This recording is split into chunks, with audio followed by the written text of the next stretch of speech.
বুদ্ধং শরণাং গচ্ছামি। আজ বুদ্ধ পূর্ণিমা। প্রতি বছরের ন্যায় এবছরও পুরসুরার দেউলপাড়া বুদ্ধ মন্দিরে ধুমধাম করে পালিত হলো আজকের এই পুণ্যতিথি।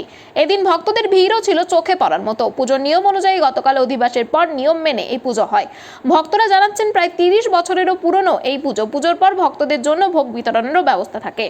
ভক্তরা অধীর আগ্রহে অপেক্ষা করেন এই দিনটির জন্য। আজকের এই পুজোতে উপস্থিত ছিলেন আরামবাগের প্রাক্তন চেয়ারম্যান স্বপন নন্দী সহ অন্যান্য ভক্তরা। এই বিষয়ে আরও কি জানাচ্ছেন সকল ওনাদের থেকে শুনবো বিস্তারিত। 24 আওয়ার্স আরামবাগের রিপোর্ট।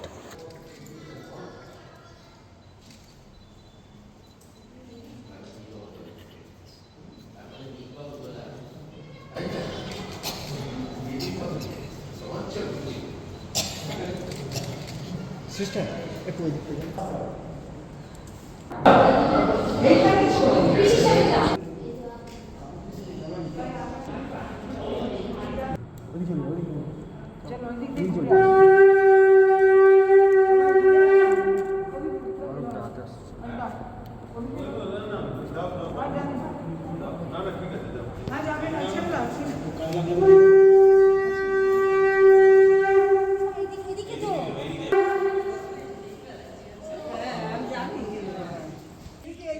হ্যাঁ জানি জানি জানি হ্যাঁ জানি জানি জানি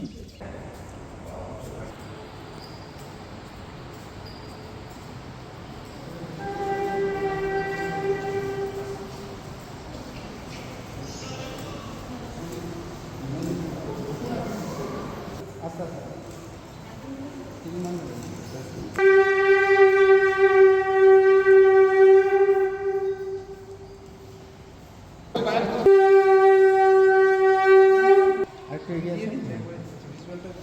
আমার দিকে না ঠাকুরের দিকে।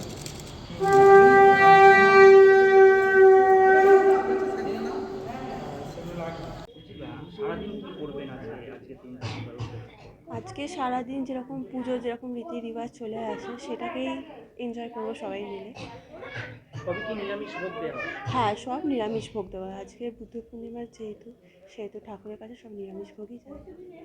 অনেকটা পুজোই তো একটা স্পেশাল কিছু থাকে, মিষ্টি কিংবা আপনার লাড্ডু। এই পুজোর কি স্পেশাল ভোগ দিতে হয়? এই পুজোর স্পেশাল ভোগ হচ্ছে পায়েস, পোলাও, বিশেষ করে পায়েসটা স্পেশাল। কখন থেকে এই পুজো চলছে? সকাল 6টা থেকে শুরু হয়েছে। কালকে রাত্রি থেকে অলরেডি শুরু হয়ে গেছে, কিন্তু কালকে সকাল থেকে মেন। প্রতি বছরই কি আসেন? প্রত্যেক বছর আসা হয় না, কাজ থাকে। এই বছর এসেছি, আগের বছর এসেছি। আমরা ঠাকুরের জোগাড় সব করি, আর পুজো যেরকম রীতি রিবাজ চলে আসে সেরকম সব মিলিয়ে হাতে হাতে কাজ চলছে, ওইগুলোই হেল্প করি। আমার নাম সুচন্দ্রিমা। আমিও কলকাতা থেকে আসছি। সুচন্দ্রিমা খান।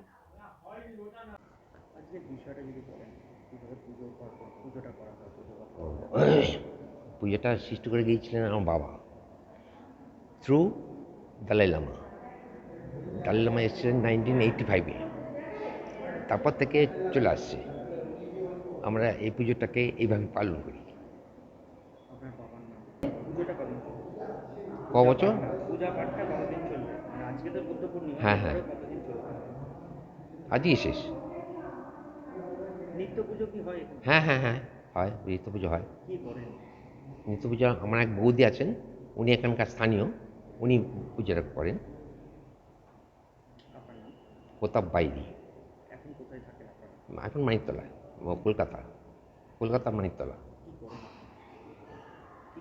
ও কি করি মানে পড়াশোনা করে চাকরি ফাকরি তো আশা করি না, বাবার ব্যবসাতেই ঢুকে পড়েছি, গেঞ্জি ব্যবসা, ওইটাই চলছে। বুদ্ধং শরণং গচ্ছামি। আজকে সেই ভগবান বুদ্ধের সেই জন্মদিন। আপনারা জানেন যে আজ বুদ্ধ পূর্ণিমা। প্রতি বছরের ন্যায় যে দেউলপাড়ায় যে বুদ্ধ মন্দির আছে সেখানে প্রতি বছর আসি। এবছরে এসেছি ভগবানের কাছে প্রার্থনা করার, বিশ্বের সমস্ত মানুষ যেন ভালো থাকে।